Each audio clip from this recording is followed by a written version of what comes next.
मैं तेलंगाना से गणपति चिंचोले जी हूँ और हमारी मांगे हैं। हम जंतर मंतर पे आज धरना कर रहे हैं कि 2009 से हमें वहाँ पे बीसी में है और हमें केंद्रीय सरकार ओबीसी में मिलाए।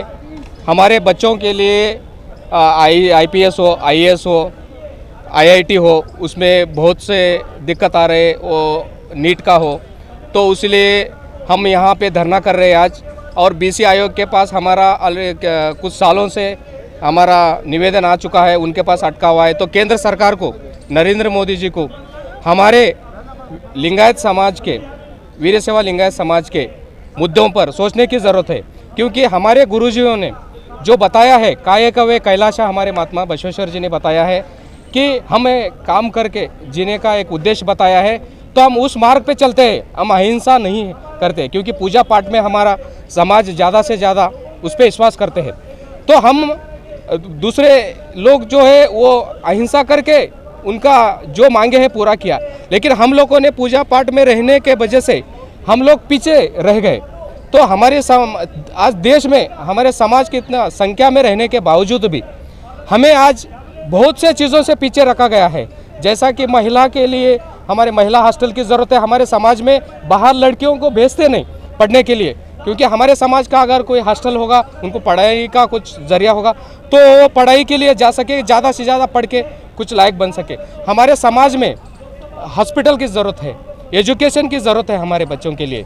और हमारे समाज के जो बसो मंडप है, जो समाज के मठ है, तो उनको जो सालों से जो वीरान पड़े हुए, उनको डेवलपमेंट की ज़रूरत है आज हमारे देश में, और हमारे समाज को एक दर्जा देने की ज़रूरत है। आपने कहा कि लिंगायत समाज के जितने भी मठ हैं उनको डेवलपमेंट की जरूरत है, रिकंस्ट्रक्शन की जरूरत है। इस मामले में क्या कभी आपने लेटर दिया का प्रधानमंत्री को? क्योंकि मैंने शुरू में ही कहा कि शिव उपासक है। और एक चीज़ और सवाल मैं इसमें लेना चाहूँगा, आपने कहा कि हम शांति प्रिय हैं। शिव उपासक शांति प्रिय होते हैं, लेकिन साथ ही साथ शिव उपासक तांडव भी जानते हैं। जब उनकी चीज़ें बेहतर नहीं होती हैं तो शिव मुद्रा में शांति के साथ तांडव भी है। तो क्या दोनों यहाँ दिल्ली से आज मैसेज होगा क्या, या तो शांति या फिर तांडव? अब तो हम शांति से हम सबको हमारा संदेश दे रहे हैं। आने वाले समय में हम लाखों के संख्या में आके यहाँ पे धरना करेंगे। आने के समय में हम लोग आएंगे, लाखों की जनसंख्या में यहाँ पे आएंगे, और हमारा जो हक है हम लेके रहेंगे। तमाम मठों को आपने कहा कि कंस्ट्रक्शन की जरूरत है, रिकंस्ट्रक्शन की जरूरत है, उनको राष्ट्रीय धरोहरों में शामिल करने की भी आवश्यकता है। इस मामले को लेकर आपने प्राइम मिनिस्टर मोदी को कभी लेटर दिया क्या? आपके समुदाय ने बात किया क्या? हमारे गुरुओं ने उसके बारे में चर्चा किया है, और वो हमारे गुरुओं ने उनको दिया भी हुआ है उसके बारे में। क्योंकि बात करते हैं काशी विश्वनाथ की हो या फिर बद्रीनाथ की हो, तमाम शिव के जो प्रमुख स्थल से उनके कायाकल्प हो रहे हैं, तो फिर लिंगायत समुदाय के भी उन धार्मिक जगहों के कायाकल्प होंगे।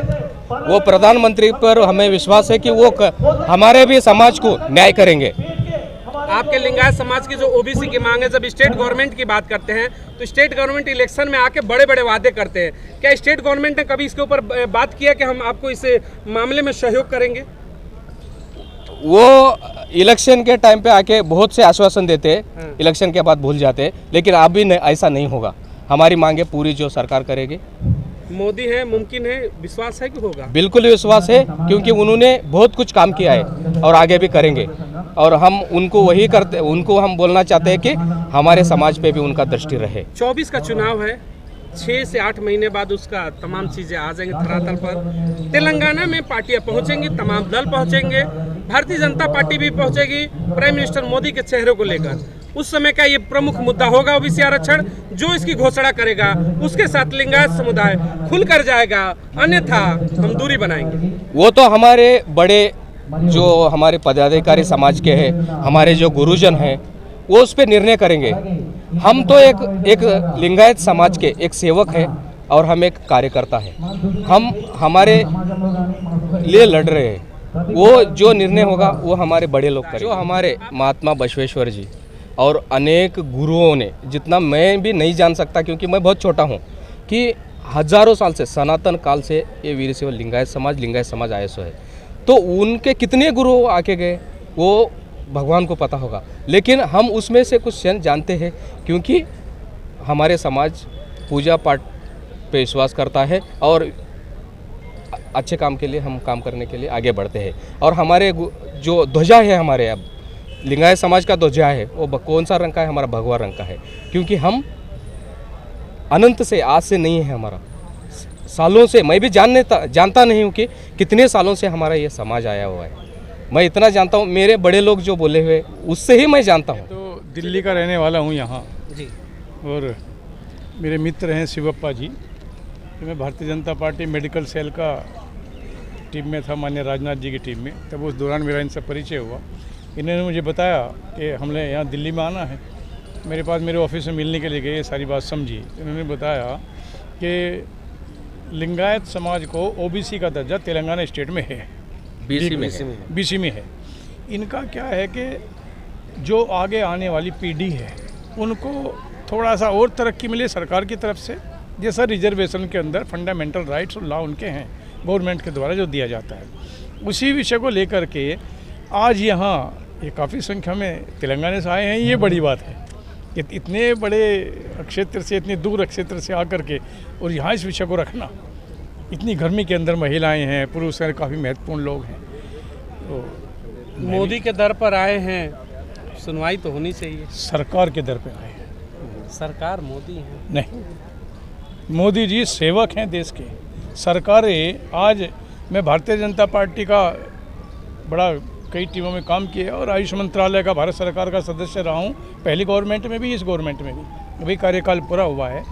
मोदी जी प्रधान सेवक हैं, कहते हैं राष्ट्र जाकी सेवक रही हैं। भावना जैसी मूरत देखी तिन तैसी। हम तो यही जानते हैं कि सरकार ही मोदी है। मोदी चाहेंगे तो आरक्षण क्या चीज़ है, बहुते चीज़ दे सकते हैं तेलंगाना को, बहुते आपके समुदाय को दे सकते हैं। आप तो जुड़े हुए हैं उनसे, उनके तमाम कार्यकलाप को आपने देखा है 9 वर्षों में। उम्मीद होगी कि इनके लिए कुछ बेहतर होगा। इस सिस्टम का बाकायदा एक टीम वर्क है, बाकायदा इनका एक कमेटी है। उस कमेटी में इन्होंने दिया है, उसमें वो कमेटी निर्णय करेगी। इसका मंत्रालय है, एक विधि विधान है, उसी हिसाब से इनकी डिमांड वहाँ गई है। और आज भी कुछ महत्वपूर्ण लोगों से मिलेंगे, कल भी मिले हैं, परसों भी मिले हैं। वो चर्चा का विषय नहीं है, अपनी बात लेकर के आए हैं। हाँ, मैं इतना कह सकता हूँ, लोकप्रिय माननीय यशस्वी प्रधानमंत्री मोदी जी फिलहाल राष्ट्र सेवा कर रहे हैं, और मोदी जी राष्ट्र सेवा ज़्यादा करते हैं, राजनीति कम करते हैं। चलिए, बहुत बहुत धन्यवाद। मोदी जी राष्ट्र सेवा करते हैं, उनसे तमाम जो लोग जुड़े हैं वो भी आज इस समुदाय को समर्थन करने के लिए आए हैं। फिर एक ही सवाल होगा तेलंगाना से आए हुए लिंगायत समुदाय का, मोदी तेरे दर पर आए हैं, उद्धार होगा नहीं होगा मोदी जी के हाथों में है। 24 का चुनाव है, इसका असर जरूर पड़ेगा। तमाम जो चीज़ें हैं उन पर अपने विचार जरूर करिएगा, प्रतिक्रिया जरूर दीजिएगा। क्या कि इस समुदाय को भी मान सम्मान मिलना चाहिए। ओबीसी का जो आरक्षण है उस पर प्रतिक्रिया अपनी करिएगा कि मांग पूरी हो या ना हो। जय हिंद, जय भारत।